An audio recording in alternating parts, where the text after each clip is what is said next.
3-2, the Edmonton Oilers defeat the Boston Bruins, snapping a 4-game losing streak at home, or winless streak at home, to Boston, and getting back into the win column after Monday's loss to the Florida Panthers. Hey everybody, welcome to the GCL Diesel Oil Stream post-game show right here on Edmonton Sports Talk. Tom Gazzola with you, Hernan Salas back at EST HQ, our game analyst Matt Kassian will be stopping by shortly. Of course, you can text us 780-218-9999. Get into the nasty chat if you're watching as well. Hit that thumbs up. Subscribe if you already haven't. We're trying to make Dustin Nielsen eat pickled herring if we get to 11,000 by Christmas. Running out of time. Oilers almost ran out of time in this one, but McDavid and Draisaitl to the rescue. And then obviously Mattias Ekholm in overtime plays the hero. I should mention that the Oil Stream brought to you by GCL, diesel providers of the best diesel engine components around, from turbochargers to injectors, fuel pumps to sensors. They are the critical engine component experts, proud to serve Edmonton and Northern Alberta for over 50 years. Hernan Salas, Latino Heat. I would imagine you were pretty pumped up watching that one. Nervous for that third period, no? Nah, not nervous. No. I mean, I had a good feeling though. Like the Oilers really turned it on late in the third period. I guess if we start from the start, Tom, I mean, a slow, sluggish start, not the start we were kind of expecting and hoping for the Oilers after a frustrating loss on Monday night. But hey, man, they were able to hold it down and not give up that third goal, because I think that third goal kind of would have killed them, would have sealed their fate. But they were able to hold it down and find the goal. Like you said, the big boys, of course, come through. Once again, he puts them together. There's lots to get to because there was some pairing, shuffling going on in the third period. I thought that top pair, outside of Ekholm's goal, obviously struggled a bit again tonight. And it was a sluggish start. It seemed like they got better towards the end of the second period, the last 10 minutes. And then in the third, Boston was just kind of trying to slow that game down, play that boring style, lock it down, and it didn't end up working out for them as McDavid finds the goal late, and then Ekholm in overtime. They had possession the whole time. A bit of a break there with the puck around Draisaitl, and it's able to find Nuge and Ekholm. So lots to get to. I know we're going to get to the goals. I thought Skinner was good on the night. He kept it where it should be. There were some gaffes in this game. Swayman, it was looking like he was going to goalie the Oilers. He was playing really well until I thought Hyman's goal was something Hyman should have had. Yeah. So all in all, Oiler fans, you got to be happy.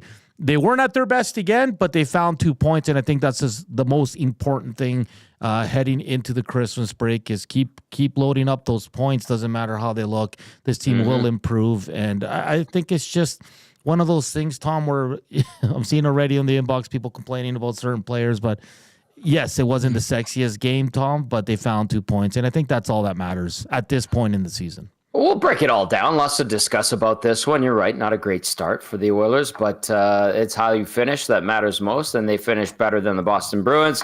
Salvaged the point to get to OT on the late McDavid goal, and then get the win in overtime. A couple of texts to get to right off the bat.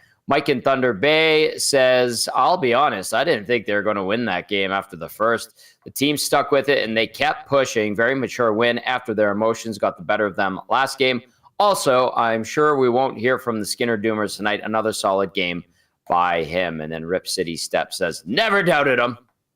Attaboy. Way to keep the faith, Rip City Step. We go into the scoring summary from tonight's Oilers 3-2 overtime victory, as well as the game stats. Highly encourage you to get involved in the show. Text us 780-218-9999. And if you're watching on YouTube, get into the nasty chat. The Calgary Flames in overtime right now against the Ottawa Senators. Flames had an opportunity, didn't score, and then Stützle stopped. And then Brady Tkachuk just scored. The Flames, I was watching it here in my office studios in beautiful downtown Edmonton. And the Sens beat the Calgary Flames. The Flames do pick up a point. All right, let's get to this Oilers game summary here. In that first period, no bueno for the Oilers. Just a minute 7 in, Elias Lindholm puts one on net. Really nice redirection by Leon Draisaitl past his goalie from Marchand and McAvoy on the first shot Stu Skinner would face. Then at 17:35, I didn't really like this goal from Mark Kostelik, his fourth of the year, was able to walk in Beecher and Carlo the assist to make it 2-0. Didn't like the way the Oilers broke out of their zone. Didn't like the zone entry attempt. Boston really good on the regroup, and Kostelik is allowed to walk in and kind of tuck one past to Skinner. And yeah, Troy Stetcher kind of flailing about. Not great. The Oilers, not a strong first period. They get outshot 11-5. Some would call it a poopy first period for the Oilers.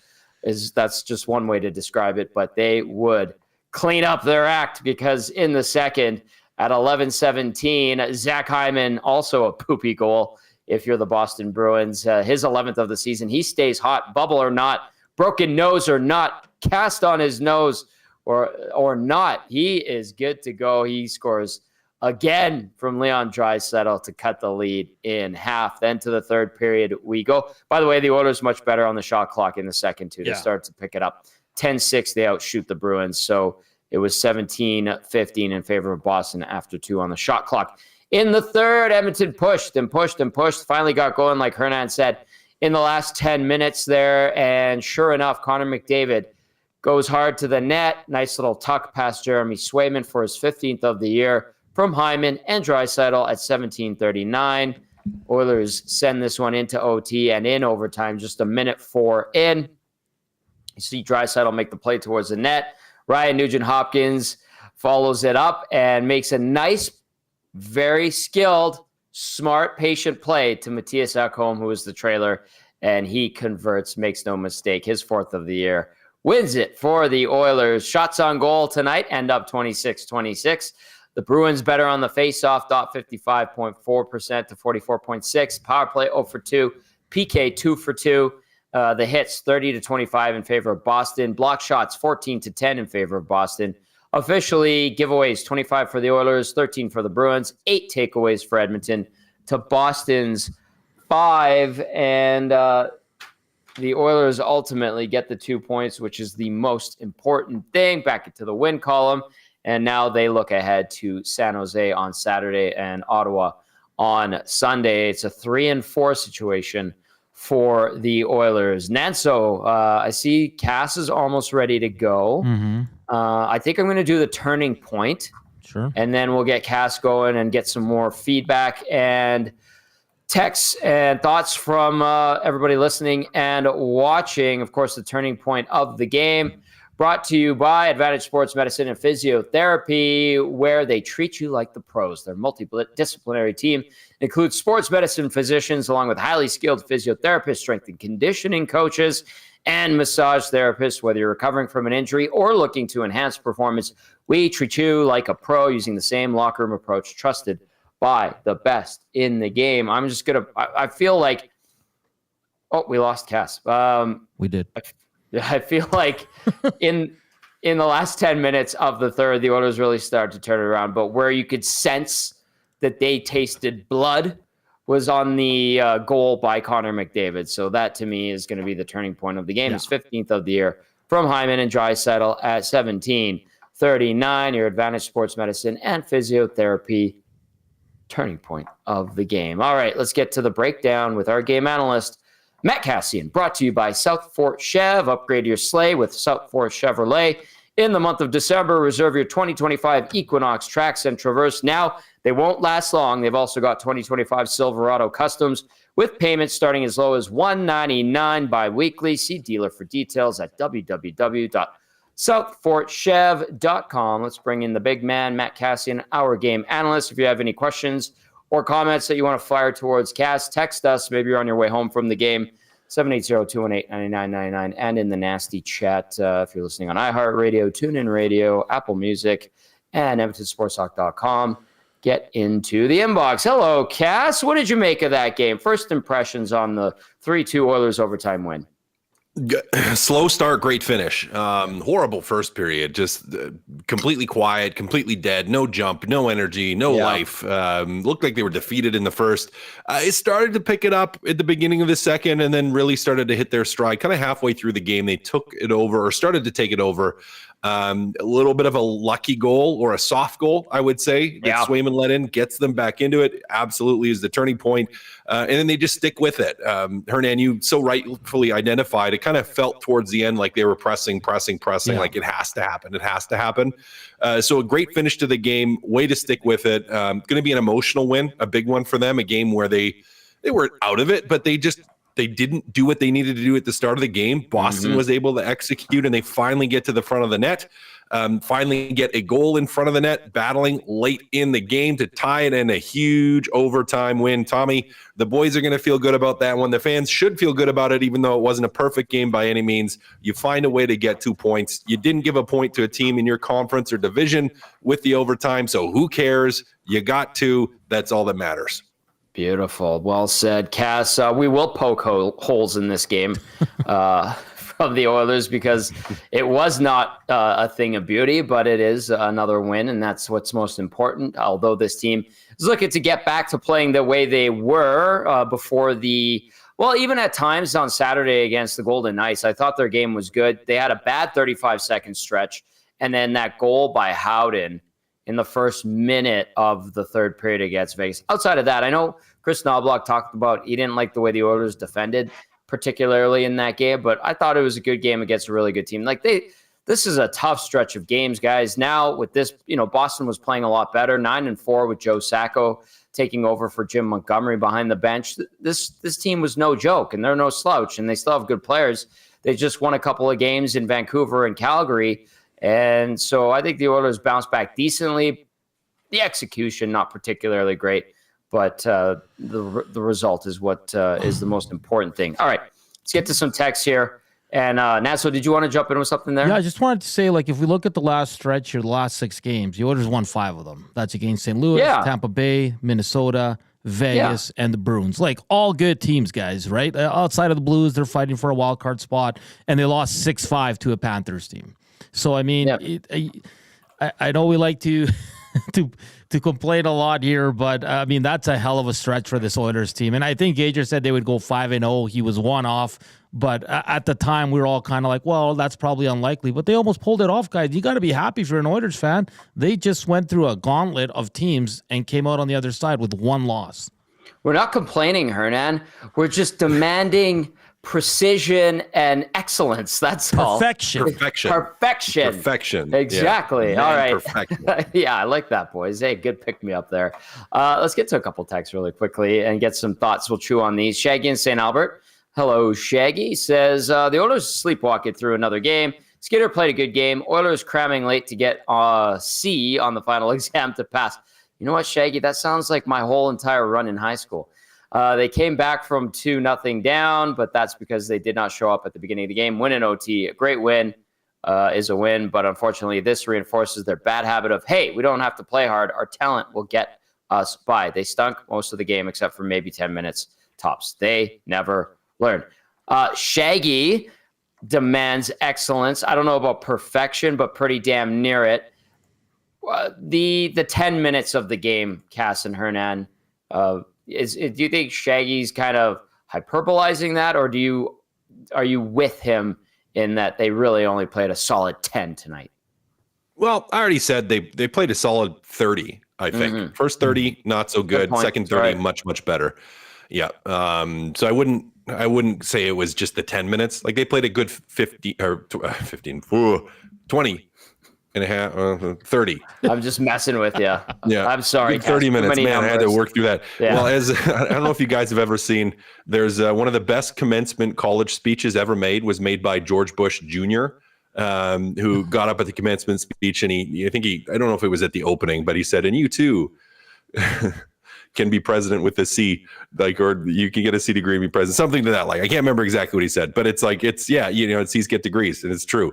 And C's get 2 points in this game. And I think it was better than that, to be frank. I wouldn't give them an A for this game. I'd probably give them a B- if that's still a thing. I don't know if that's a thing. I don't know. But they managed to scrap it out a little bit. But Hernan, what would you say to that? To the thought that the Edmonton Oilers only played 10 minutes tonight? No, I thought, like you guys said, and the broadcast said it too, it seems like around that 10-minute mark of the second, they really started to feel it, and then you saw the transition of the lines into the nuclear line, and they got really going there. So I actually didn't mind the Janmark line a bit. I know Corey Perry and Jeff Skinner were only at 8 minutes tonight, guys. I think Jeff Skinner after 2 periods was just over 4, which is never a good sign. But Cass, a couple of things. I know probably Tom's going to ask you one, so I'll ask you this one. On the second goal by the Boston Bruins, you see Janmark kind of when he gets beat by, is it Kassian? That's the name we're going Kassian, with? yeah.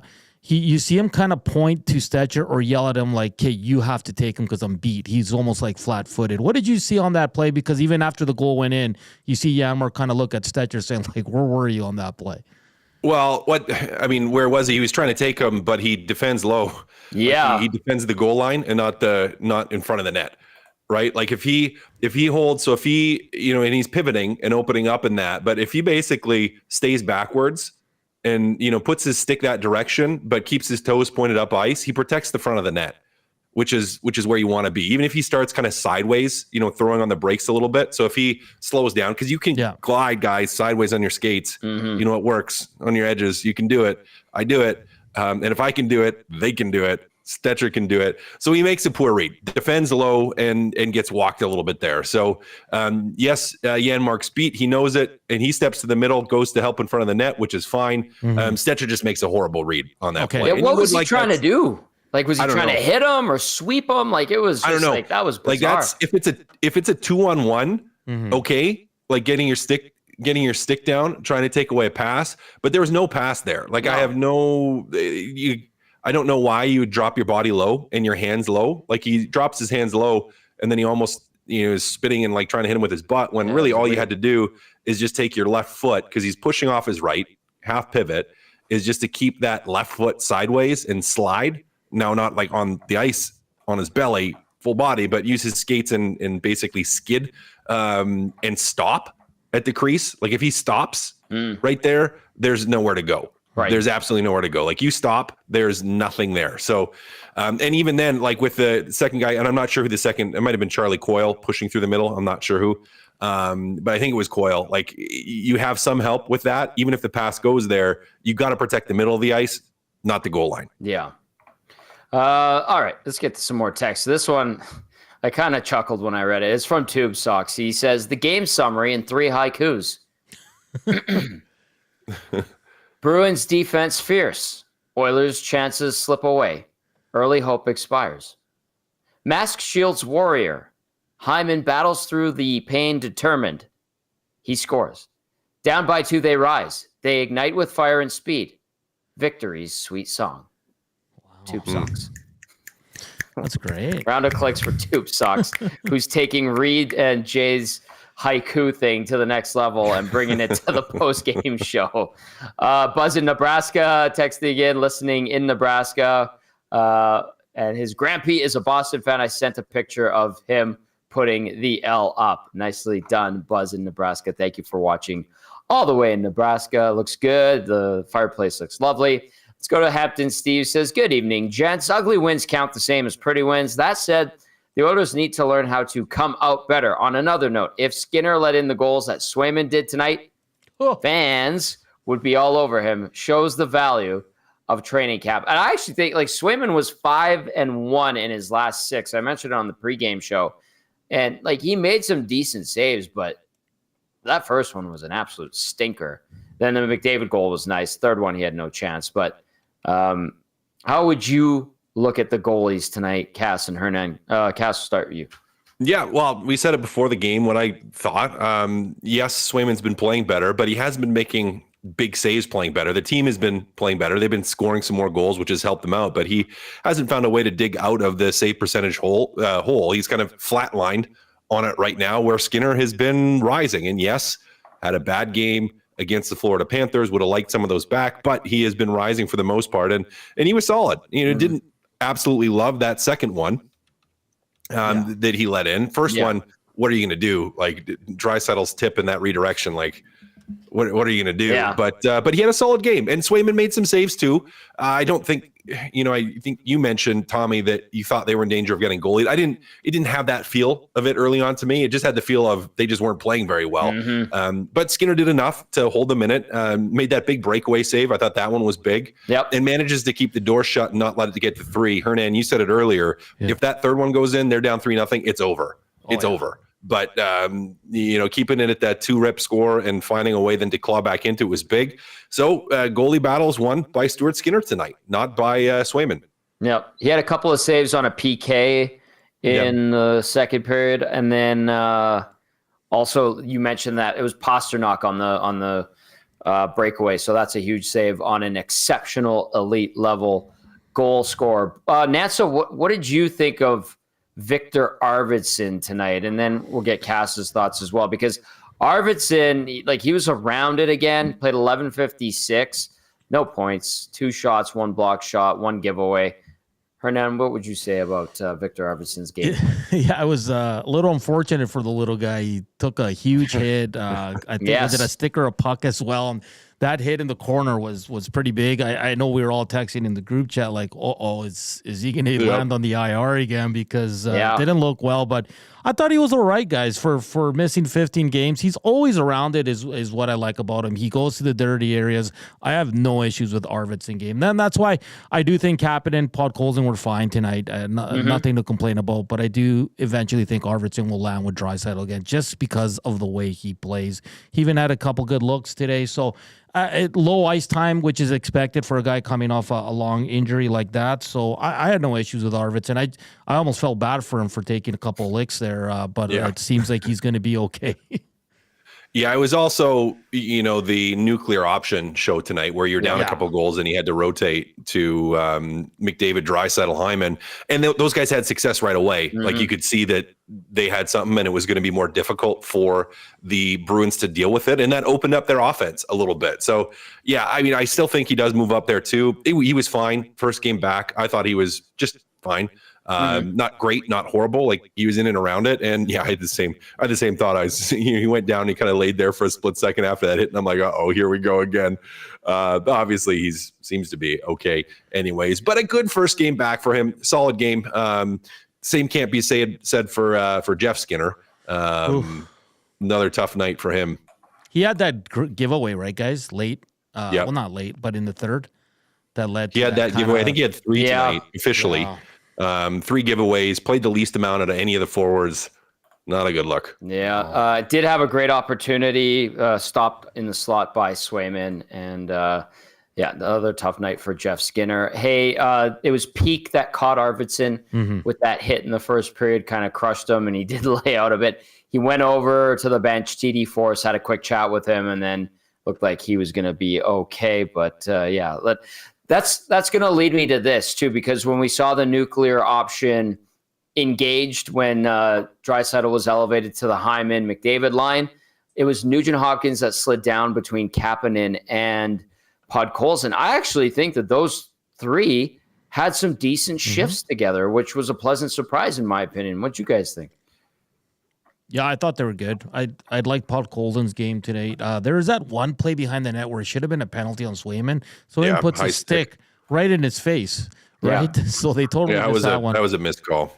Definitely a missed call. But you know what, Tom? That's the first time I've seen kind of Nuge, in a positive when he's away from Hyman and McDavid. Like he's had other moments, but like lately, I didn't mind him on that line. I thought that line really generated some good looks. They weren't being hemmed in or anything like that. So I didn't mind Nuge with those 2 guys. Yeah, it actually worked out okay. Nice to see Kapanen continue to have some jump, and Podkolzin too. He's just been solid. I think he's found his niche on this team, which is a good thing. And the fact that he played and continued to play decently without Leon Draisaitl down the middle is also a good indicator. Here's one from Maclamek, you guys, via the inbox. He says, here's a question. Do you think the Oilers will be leading the Pacific Division by the end of the calendar year? They are within reach. I'm just going to do a quick refresh on the standings via the NHL media site. And they have the Oilers updated to their 19-11-2 record. 8-2 Edmonton is in the last 10. That's excellent. They have 40 points, 3 points back of Vegas. and the Golden Knights, last I checked, were still up 2-1 with 9 minutes left in the third period at T-Mobile Arena, Vancouver visiting. What would you guys say to Mac Lamech about the Oilers being in first by the end of the month with some winnable games on the schedule? Cass? Yeah, there are some winnable games in the schedule. We'd have to take a look. I don't know. I would have to take a peek at like Vegas' schedule too, and LA's as well, just because I don't know who they play. I can do that. Yeah, if you want to pull that up, it's not outside of the realm of possibilities. It's a very real possibility that they do here. I mean, you're only a couple points back. You could do it. You could do it. I mean, you still got two teams in front of you. You got to jump over both of them. So going to be tough. Vegas got a game in hand still. Again, not sure how many games they play in that next time. But guys, they could do it. Very possible. They keep playing the way they've been playing the last 7 or 8 games. They're going to have a shot at it for sure. Okay, I have the schedule of both teams that are ahead of the Oilers as of right now. Big win for the Kings against Philly today. I think it was 7-3 last I checked. The Golden Knights schedule for the rest of the month, they get the Kraken on Saturday, the Ducks on Monday, so super winnable. Obviously, the next one is too. San Jose on the 27th, Calgary the 29th, and the 31st is Montreal. I would say they're probably winning the majority of those ones. The Kings, meanwhile, they get Nashville in Nashville on Saturday. They go to Washington to play Sunday. That's a weird quirk to the schedule. They have 5 days for Christmas break. They get the Oilers the 28th, and then they get the Flyers on the 29th. So a bit of a tougher road ahead for the LA Kings, who are directly ahead of Edmonton. As of right now, the Kings at 42 points. Edmonton now at 40, both teams having played 32 games. But maybe not, like to Mac Lamech, maybe not that the Oilers are in first by the end, but they're right there. Right? You're going to be the mix. Right, I mean, you give yourself a chance if you beat LA. And that's going to be the big one. You give yourself a chance, but it is going to be tough. And Vegas with that schedule, if they execute how they want to execute, it's going to be tough to get there. But you want to keep crawling closer. I mean, if you can stay within a point, 2 points, you're going to be right in the mix. You're going to give yourselves a chance and to get to that first place position and just stay in the hunt. Yeah, take care of business against LA on the 28th, guys, especially because those buggers are going to get Drew Doughty back in the new year. So they're only going to get better. So, yeah, it's a good question. I think they'll be right there, but it all depends on how they do against these lower-seeded teams coming up, right? San Jose, Ottawa. I think they got the Ducks in there mixed in as well before the new year. So it's going to be interesting. The Oilers win it tonight, 3-2 over the Boston Bruins in overtime. Mattias Ekholm is your hero. It is the GCL Diesel Oil Stream post-game show. Gazzola, Kassian, and Salas with you. You can text us, 780-218-9999. And, of course, you can get into the nasty chat if you're watching on YouTube. Mary texts in. Good to hear from Twitter, Mary. She says, the turning point of the game was when I put down my drink at Century Casino and saw McDavid hang his head. At that point, you knew he was going to get it done. Happy Friday Eve, Twitter Mary. Shout out to everybody who went and visited Lieutenant Eric down at the Century Casino Sports Bar and Lounge. I took the over on field goals at 3.5. Cha-ching, boys. Thank you to Big Uke for that little tidbit. Eden texts in, says, evening, boys. Crazy end to the game. I don't like the second goal, but I thought Skinner had a great game otherwise. A couple of concerns I had were Bouchard looks like he's second-guessing himself right now, and Jay Skinner played the least amount of minutes. Okay, Eden, good point about Skinner, or pardon me, not Skinner, Bouchard. Jay Skinner, we kind of hit on already. We were talking about Bouchard's game against Florida, and it wasn't great, and Ekholm had a tough night. Was this a step in the right direction for Evan Bouchard today? Nance, so you can start. Well, I wanted to because in the third period we saw Paul Coffey shuffle Bouchard around, right? Yeah, we saw Emerson with Ekholm for about 3-4 shifts, and then Bouchard was with who am I missing? Kulak, sorry. And then you saw them together again. Now, Bouchard did play the most, and if you guys notice the last 6 minutes or so, I think Bouchard iced it at least 2-3 times. He was frustrated with himself, especially on the last one. I think a little bit better, Tom, but I'm not going to sit here and say he was great tonight. I thought he still struggled at times. And I guess I want to ask you guys, what did you make of Paul Coffey shuffling Bouchard away from Ekholm for a bit? Because obviously that's for a reason. He maybe didn't like their game defensively or something like that, or just kind of a shock to the system and say, okay, you're going to take a couple of shifts with the young Emerson and you're going to go with the veteran Kulak. What did you guys make of that decision in the third? Sometimes. Yeah, it kind of. Yeah, go ahead, Cass. Grizzly Adams made a point earlier in the nasty chat. I said we'd get to it. Said, hey, Cass, any thoughts on the separation of Bouchard and Ekholm? I said we get to it because I think it's good to talk about. So I'm glad we are now discussing. I think it was more to try to shock the system than anything. I mean, that's most likely going to be the pairing for most of the rest of the year. It's your top pairing, but they've had some struggles. I mean, just look at the Florida game. Bouchard today had some struggles, some turnovers again. You pointed to those icings. You could see it in his body language. He was frustrated with himself, and it kind of feels like there was some of that. And so you're trying to mix it up a little bit. So I like the decision by Coffey to give it a little bit of a switch, get a fresh look there, try to mix it up. And I mean, they end up crawling back into the game and winning it in OT. So right decision. I do. And maybe Tommy, you could comment on this too. Do you think Ekholm, and I know it's an OT, but getting that goal, do you think that's like a good reset moment for him or not? Or maybe I should phrase it like this. How good of a reset moment for him do you think that is? Yeah, I think that's going to be a huge jolt of confidence for him. Because I don't know what it is, but maybe this was a case of those two, like Ekholm and Bouchard, just getting a little bit stale, Cass. And then what amplified that was the Bouchard injury. And we talked about how Bouchard was struggling earlier in the year and Ekholm would have to make up for it. That led to him making some mistakes because he hasn't been elite every night. Like, he's had some struggles too. So a goal like that, I think, jumping into the rush, a good read, I think probably gives him a nice jolt of confidence. So yeah, maybe a restart, if you will.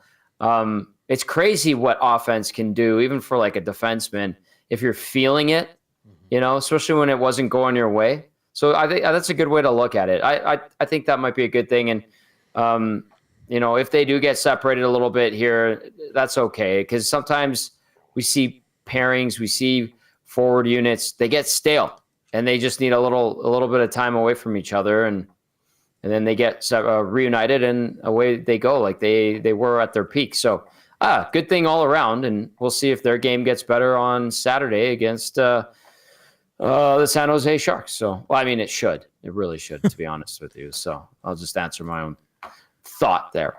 All right, let's go to Coach Mike. Says, ugly 2 points are still 2 points. Knobloch goes back to 29-97 on the same line. One and done because the first period was so bad. Thoughts on Arvidsson's game? Have to finish on a strong note before the holidays. 2 more wins this weekend.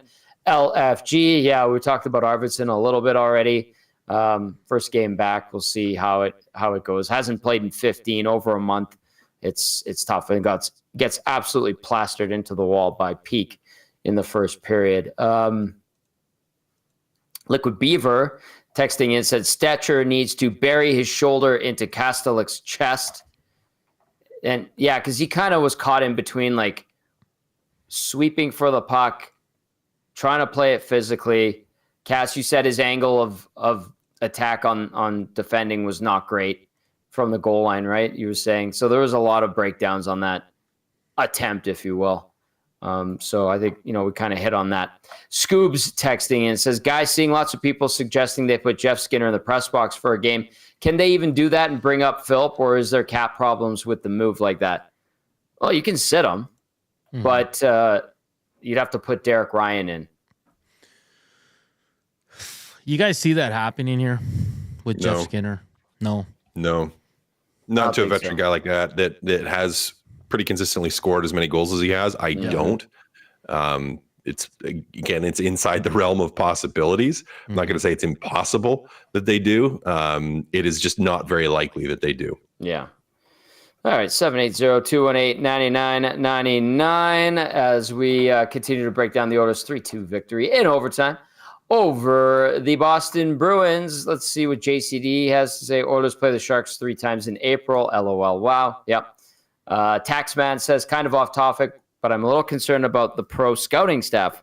Brown gets a 3-year deal and is in Bakersfield instantly, putting off Holloway/Broberg contracts to sign Skinner. I feel for that guy. Love him. Wish he was a fit here, but isn't a puck retriever and can't seem to find his legs in the top 6. Hopefully we can find him a home where he can get some minutes and earn another contract. This Skinner stuff, guys, like people saying they should trade him, but are we forgetting that he has a no movement clause? He has a no movement. And I think it was Loomis on, it was JCD780 says, I was excited for Jeff Skinner, but let's be honest, once Evander Kane's back, he isn't going to be here.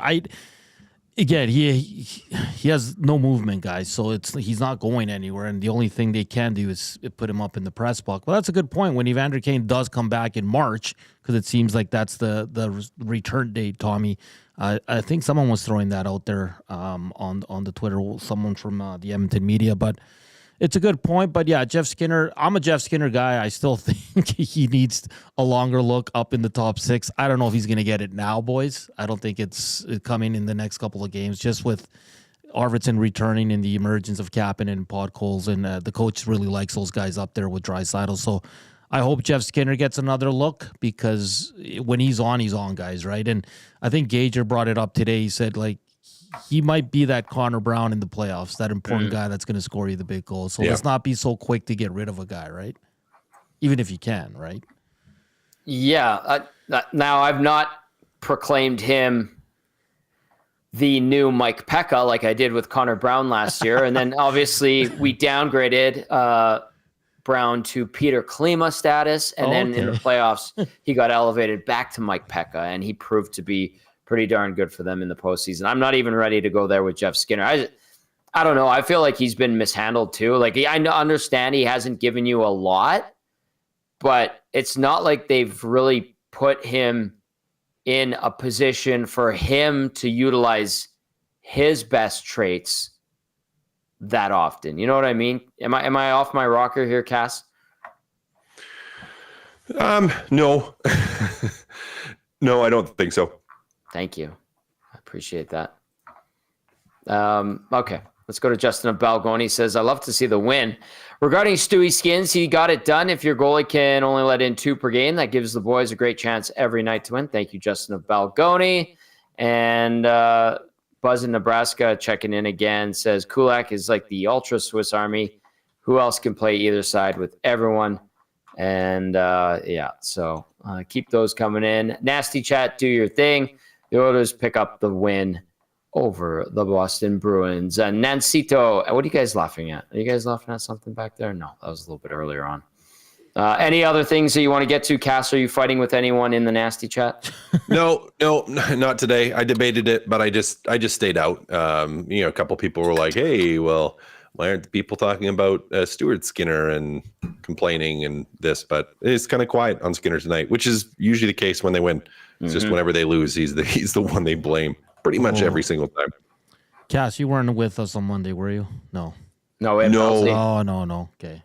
Well, good for you, man. You didn't need to be here for that. It was bad. It was really bad. Yeah. That was a fun show, though.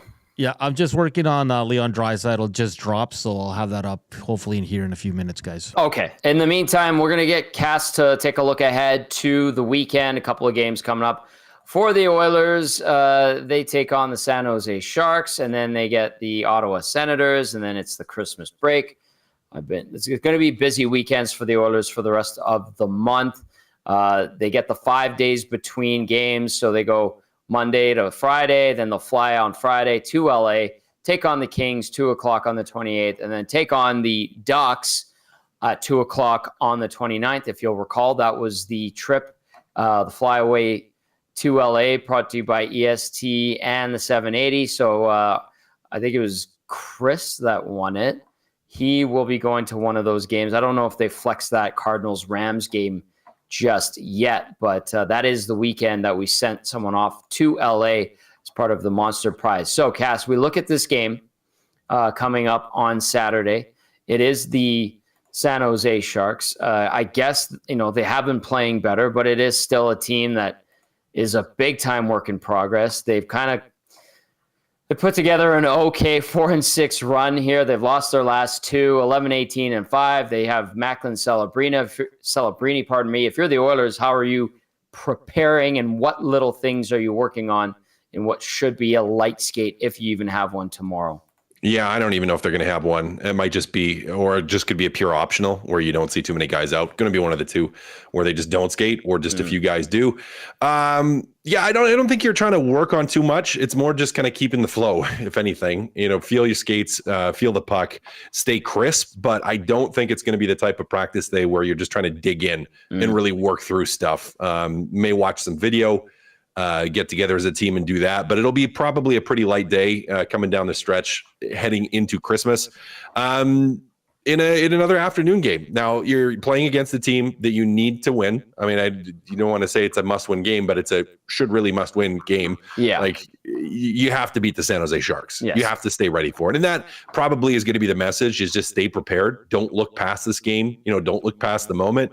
Just focus on getting the job done. Because if you play 95%, 90% of the way where you should, you probably are still going to win. San Jose is not very good. Yeah, it's going to be light day tomorrow. Just focus up, rest up. Arvidsson gets some ice packs on his body, or just sit in a cold tub for a couple hours, and you'll be good to go. Good luck. Wrap that guy in bubble wrap, man. Holy smokes. By the way, San Jose leads Colorado 2-1. After 2 at the Shark Tank. The Avs on the outside looking in of the playoff picture right now, 36 points in 33 games, and they trail the San Jose Sharks. Edmonton, after tonight's win, at 40 points. Cass, any other thoughts, or are you good to go? Because I think you put in a pretty good night of work today. Yeah, I'm good to go, guys. Big win. Be happy. If you're an Oilers fan, be happy with that win. Be happy with it. It was a good win, not a perfect game, but a good win. Enjoy it. Enjoy getting ready for the rest of the holiday season and for Christmas. All right, Cass. Have a great rest of your night, and we'll talk to you this weekend. Sounds good, fellas. There you go. There's our game analyst, Matt Kassian, helping us break down the Oilers' 3-2 OT victory over the Boston Bruins. Of course, the breakdown brought to you by South Fort Chev. Hernan, Salas, we've got some audio to run now, do we? Yeah, we're going to go with the big German, Leon Draisaitl, who was good tonight. I didn't mind his game, I'll be honest. I didn't like anyone in the first period, Tom, but I thought Leon played really well. And anytime he's with McDavid and Hyman, they're awesome together. But, yeah, here he is following the game tonight. Feel to hit that milestone of 900. Yeah, it feels good. It's a hard league, and you learn a lot along the way, and every day you learn. You truly learn something new, right? So, obviously proud of myself, but you can't get to those milestones without teammates and guys trusting you, coaches trusting you. So, big thank you goes out to everyone that obviously helped along the way. Nice to come in a win, especially. Probably didn't like your first period very much, and were able to battle back from down 2. Yeah, I didn't like our first and our third, actually. It was tough to create anything, especially later on in the game. They defended really well tonight, so sometimes you got to win those games too. It wasn't pretty, certainly, by any means, so we'll take it. Those ones where a couple of key saves there from Skinner maybe just let you guys stay within striking distance. For sure, yeah. I mean, if it gets to 3-1, then that's probably over, right? The way they played tonight. So made the key saves that we needed to find one, and he was really good tonight. It's going on 6 weeks now since you guys have lost 2 games in a row in regulation. Is that something you're conscious of, or you speak about, or is it just something that kind of happens? No, I don't know how many guys would be aware of that, but you try to string them together as much as you can, and consistency is obviously key, and it's a cliche, but every team lives by it. You never lose 2 in a row, right? So it was a gutsy win tonight. Lots of guys play hurt, everyone in the room. What does it look like to see Zach Hyman playing with a face that looked like that? Yeah, I mean, it's tough. Like everyone plays through stuff, but that's a different type of scare, right? Obviously, it wasn't the first time him breaking his nose, so I'm sure he's got some experience in it, if you want to say. But yeah, he's obviously a warrior. He'll play through anything really. So yeah, just plays hard, plays the right way. Leon, they said before the game, or after last one, you guys wanted to get back to tightening up defensively. How do you feel you overall? I know you say you didn't create a lot, but what do you feel you did defensively? Yeah, pretty good. I think couple little things on the awareness side where we can clean up and really tighten it up. But overall, pretty good. And then our goalie was great when we needed him. You just played a stretch of really good teams like Tampa, Minnesota, Vegas, missing one. Florida tonight. Boston's a good team, and you win 4 out of 5. That's what do you think of that stretch of games and how you came through it? Yeah, a tough stretch, of course. Really good teams coming in here. All in the top 10, top 12, whatever. So obviously, it tells me that we can beat any team on any given night. Should give us a lot of confidence going forward. All right, there's Leon Draisaitl. He's got 900 points, hits the milestone today.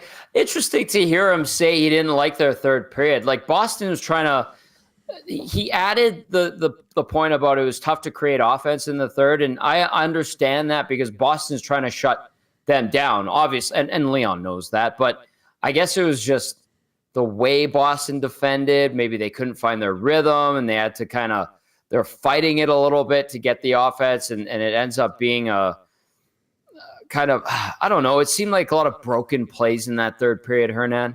And I kind of understand where Leon's coming, where you can't just naturally let offense flow or get the momentum going. But Boston didn't really allow that in the third. So that's how I interpret it. How did you take that? Yeah, Boston kind of sucked the life out of the game in that third period because they were like, "Okay, guys, let's lock it down 2-1. We'll wait till they pull the goalie and hopefully get an empty net." Right? And then they were playing defense. They weren't attacking much outside of the Oilers' blunders that were giving them opportunities. They didn't generate a lot of offense in the third. So, yeah, I mean, Leon's offensive guy, obviously extremely talented, so he's probably a little frustrated with that game. But they were able to find it, and good on them. They stuck with it. They didn't. When I say they had blunders, it was more on the defense. They had a couple of close calls. I know Skinner had one behind the net that almost got he almost turned over there as well. But as far as I thought the forward lines were going, I thought they were generating every shift. Now, to the outside, it was hard to get to the inside. There wasn't many shot attempts in this game by either team, Tom. So, yeah, it was a tough one. But Boston was doing that purposely. They wanted to lock it down and not create much and just kind of sit on that 2-1 lead. And it came back to bite them in the butt. Because McDavid was able to tie it late, and then they were able to find the win in OT. But yeah, and Leon's always kind of like that. He's always going to be a little bit more critical on himself and on his teammates and stuff like that. But I don't think they were as bad as he's making it out to be because I thought they were by far the better team in the third. He did have a few moments in the first period where like he would swing to get open for a pass, and the puck would go somewhere he didn't want it to, and you could see him like shaking his head.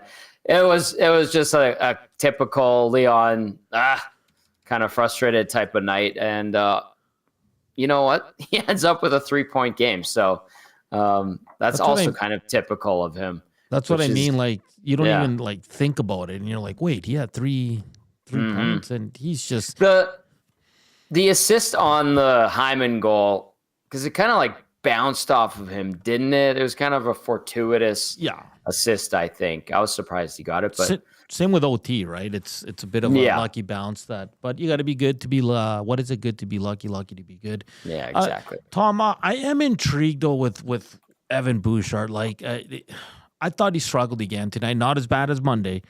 And what concerned me the most was at the end there, like I mentioned, his last 4 or 5 shifts, he just couldn't make a pass. He iced it 3 times. You saw the body language. We talked about it. Like he's frustrated with himself right now. Like, we can discuss this. How do you get out of that? Because this guy knows the quality of defenseman he can be. Well, I think he's nicked up still, and I think it's hampering him. Like, I think that, and I'm not trying to, and I've said this all week long, is like I'm not trying to make an excuse for him or anything like that, because like he's made some crappy outlet passes, especially against Florida. But I think he's just a little bit nicked up, and it's hampering his game right now. I thought it was a little bit better tonight. I just remind myself, I'm like, oh, he's not 100%. give him a couple days rest. Like probably stays off the ice tomorrow, I would assume, and then gets ready for back-to-back games on back-to-back nights to close out this homestand. So, nicked up or not, like there are things that you watch with Evan Bouchard, you're like, what is he doing? Why is he regressing? And I feel like part of it has to do with the fact he's a little bit banged up, but not an excuse. But Tom, also it's interesting because he led all defensemen with 25-52. They only had 2 power plays. He doesn't kill penalties. So he's struggling. Is this Paul Coffey and Chris Knobloch saying, work your way out of it? We're going to keep throwing you out there, keep and Mark Stewart.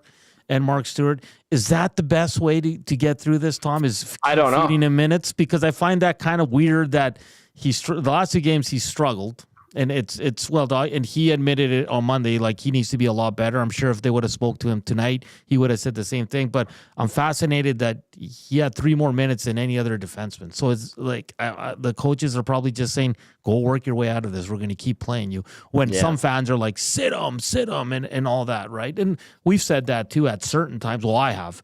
I won't speak for anyone else. But I find that interesting that he struggles and he plays a lot more. Well, and I wonder if part of his added minutes, same with Kulak played 21:04, has to do with them still sticking to the plan with Emberson, bringing him along slowly.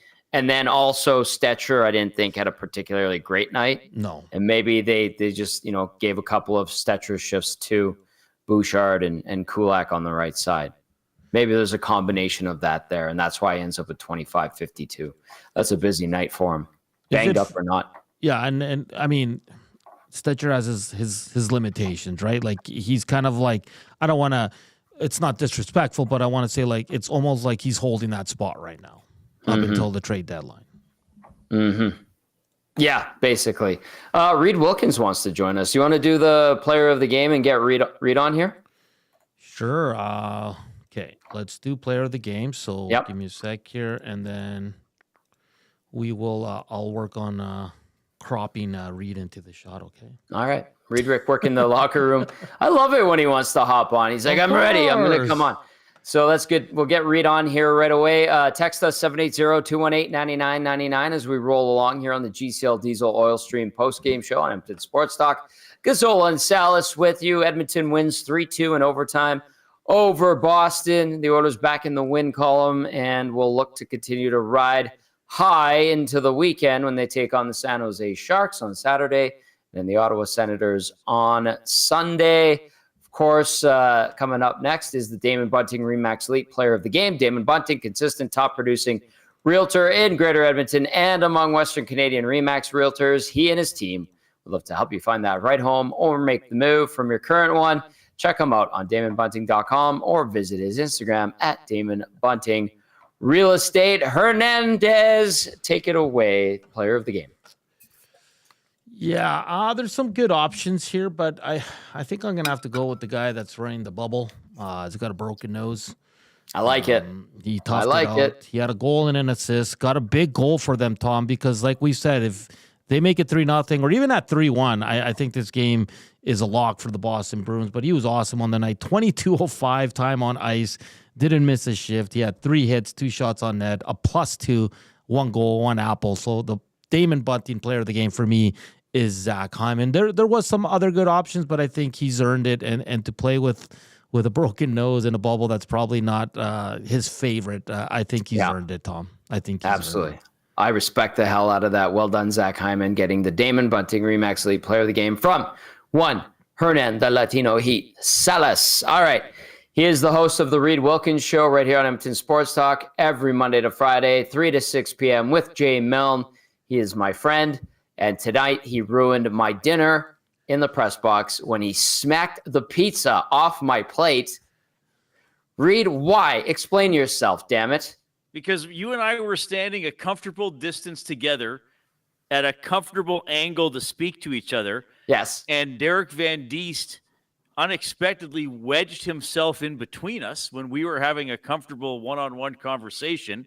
And I had to move, and my hands moved and hit underneath your plate of pizza.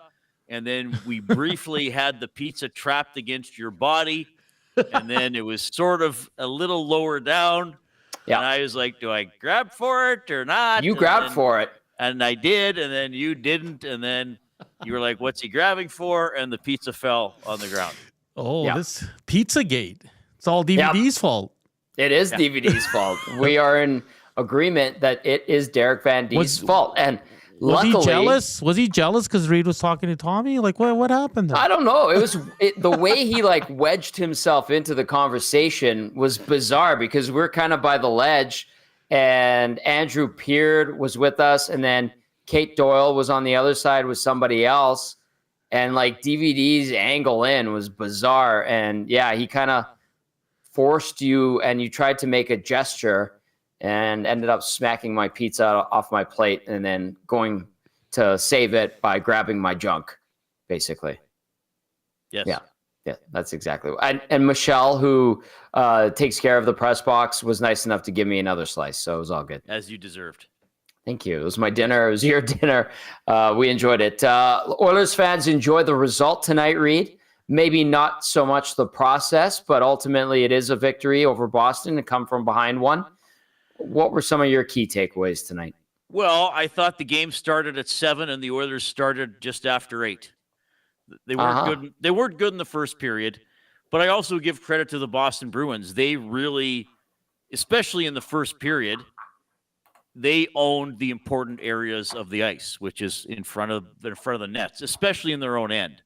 I don't know if the Bruins were incredible offensively, but they certainly had the puck more in the first period.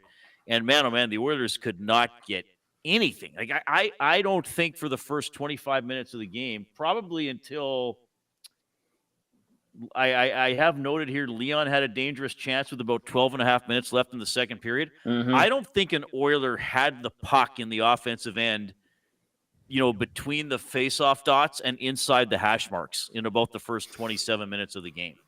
So, part of that was probably the Oilers not generating enough, but I think you have to give Boston credit for playing really committed and thorough defensively. Yeah.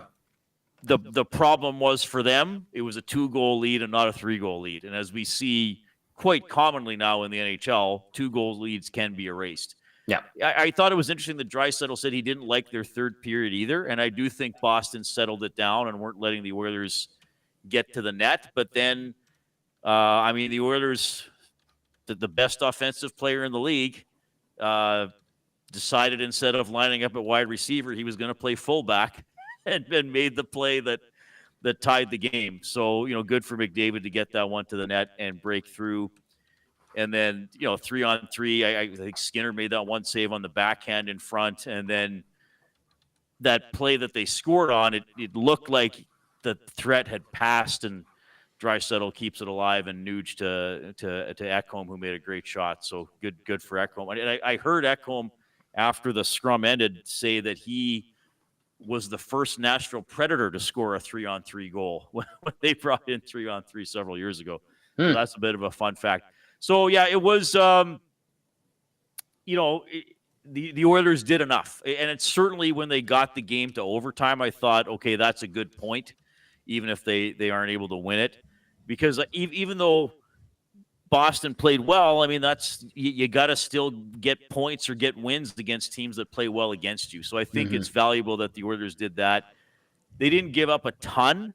And then I thought Skinner made some important saves along the way when Boston did have a chance. Pasternak had a breakaway. Yep. It was 1-0 when that happened, and Boston did eventually get the second goal, but that was a big save. And really, I know there's a lot of talk about goaltending with Oilers fans.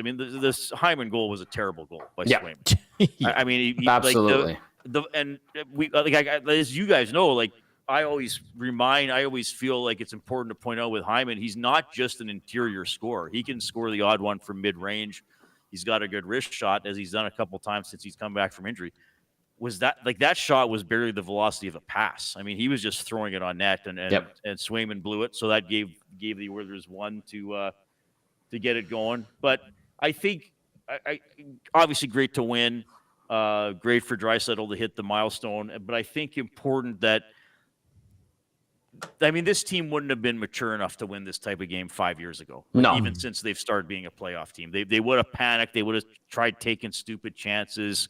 They would have turned the puck over. So they kind of recognized, okay, we're down 2-0. We know how Boston is playing. Best case scenario is probably try to win it in overtime because it's going to be hard to get 3 in regulation. So they recognize we can't give up the third one. We got to match what Boston's doing checking wise. And eventually they figured it out. So I think it's kind of a good win that, they haven't had a lot of wins sort of like that this season. So I think that's why it was important. Reid, what did you make of Evan Bouchard? We talked about him with Cass and Tommy, and we thought a little bit better, but he still had some struggles. He looked frustrated at the end of the game with a couple icing off his stick. What did you make of Evan Bouchard's game tonight after a really rough one on Monday night? Yeah, I thought it was okay. I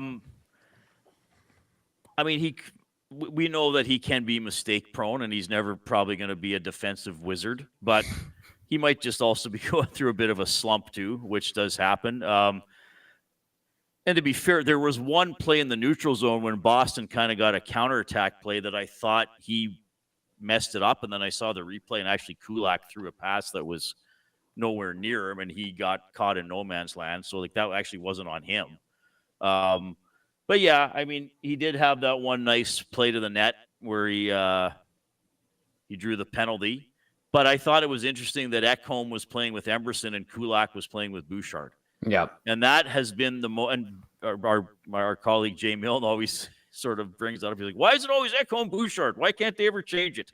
Well, because they're pretty good together. But he was at the game tonight in the stand, so he was probably happy to see that they did change it up tonight. But I think that's maybe recognizing, okay, and to be fair, I didn't think Monday's game was great for Ekholm either. I didn't think either guy played well. So I think that was like, okay, let's just switch it up. We don't know for sure if it's going to work, but let's just give them a different look. And let's face it, Kulak's had quite a good season. So, why not give him some time with Bouchard and see how it goes? But yeah, I didn't think Bouchard was awful. I didn't think he was great. I just think he kind of got by tonight. But it was also a game in which not a lot of players who would be considered offensive players really shone because it was pretty tight, and Boston played that way, and the Oilers realized they were going to have to play that way as well. I mean, even McDavid wasn't like he was a dynamo out there till he figured out how to score the tying goal. It was just that sort of game for the offensive guys, I think. Yeah, very much so. Gazzola, Wilkins, and Salas with you on the GCL Diesel Oil Stream post-game show. Edmonton 3-2 winners over the Bruins in overtime. It is Mattias Ekholm with the winner.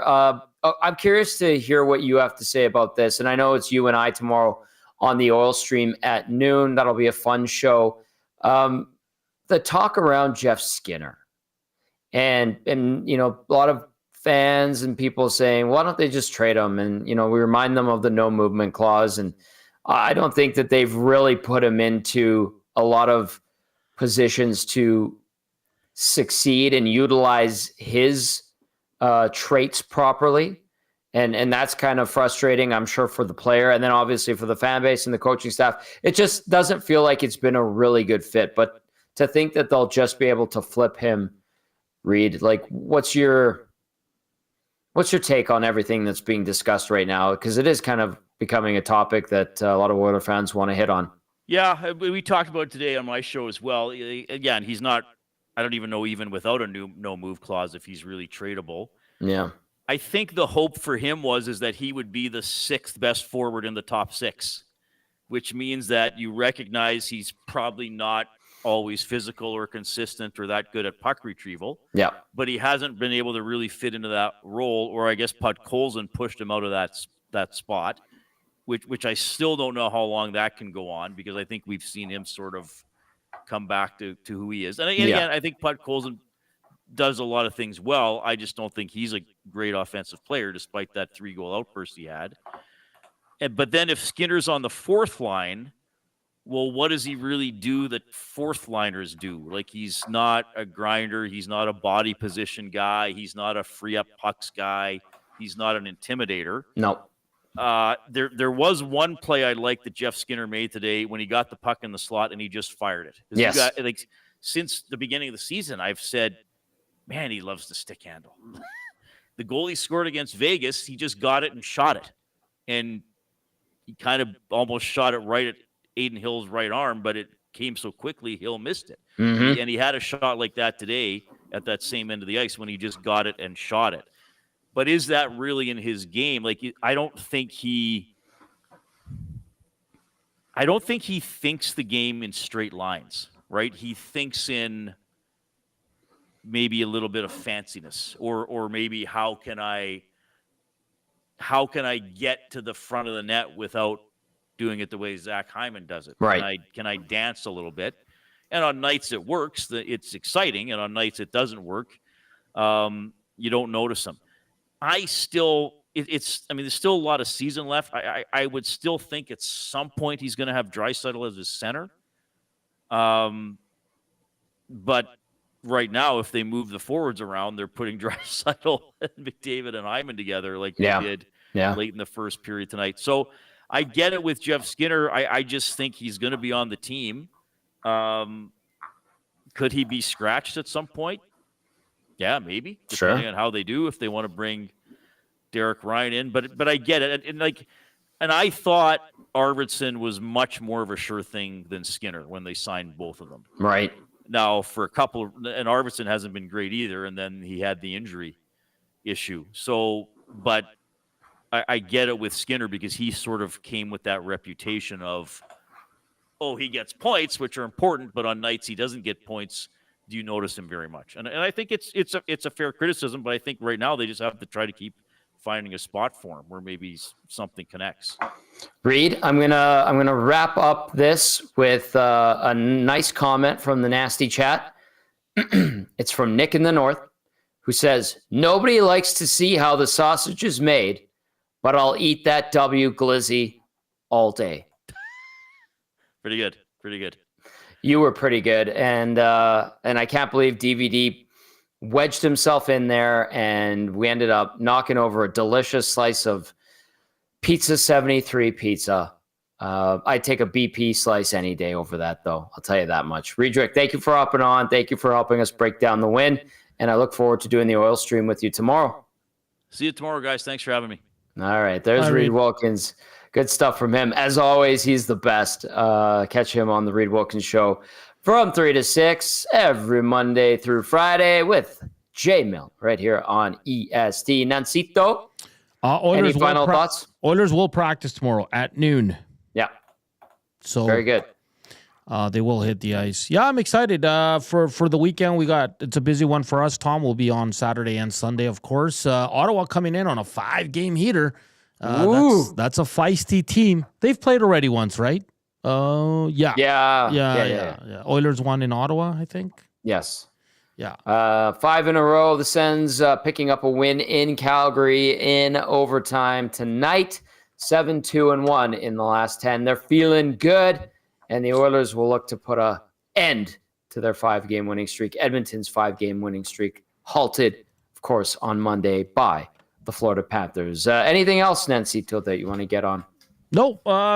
2 points is 2 points. We'll break it down. Full day of broadcasting tomorrow here, 6 to 6. And then Tommy and I will be back Saturday at 1 p.m.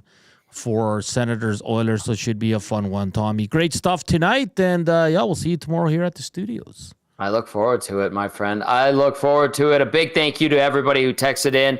The Wolf, I'm going to give the last word to the Wolf, who said, I hope everyone's okay at Strathcona Spirits, where Birdie Booze is made. Explosion and fire yesterday morning. And shout out to everybody at Strathcona Spirits, our partners that we do have Birdie Booze with. And thankfully, one employee was injured. She's okay after getting checked out at the hospital, and they are still able to sell product. So they're going to work through everything and hopefully minimize the damage as much as possible without it affecting business too much. So thoughts with everybody over at Strathcona Spirits. Hopefully everything's going to be all right. And I just wanted to get that out there. They have great products. Their Velvet Cream, if you want to try something other than Bailey's with your coffee or hot chocolate, highly recommend it. We'll leave it there.